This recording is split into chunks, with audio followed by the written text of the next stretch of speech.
Teme Yesu fe sente kisilikola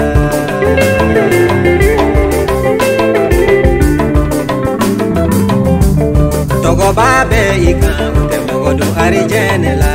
na folo chamambe ife utemogodu arijenela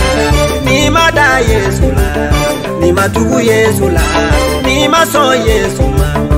ute arijenela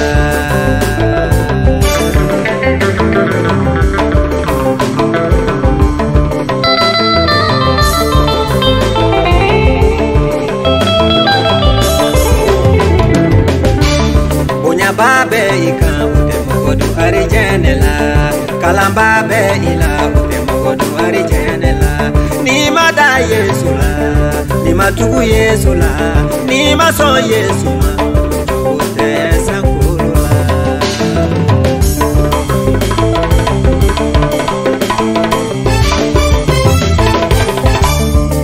ni Yesu te utemogodu arijenela wani Yesu te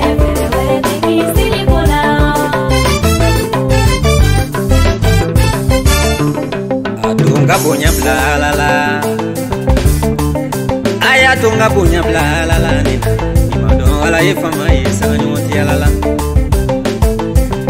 Aye Yesu chekisili kama imado ala yefama Siwa ya bialamu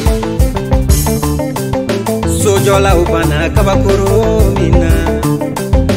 Okera so selegela kabakuru la kikade Kana siga Yesu yela kikaye dieni lahara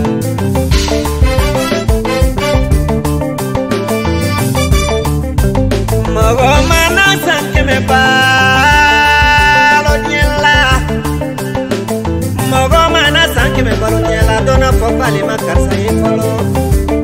Gato moru kikume O kama chidira O angataka Yesu ule ule danye Dona sama, uluna kisi, minu marabala, uluna tajahanama. Wadana ba usonom, ireja usonom, Yesu ta usonom, ujude samkurula.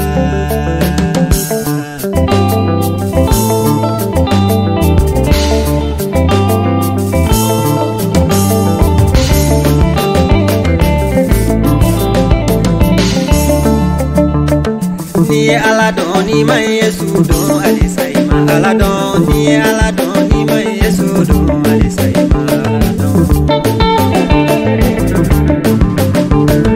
ni aladon ni ma Yesu don alisaima aladon ni aladon ni ma Yesu don alisaima aladon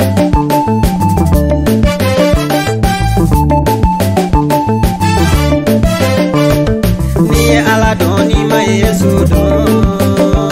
Mawa mi aladon ni ma Yesu don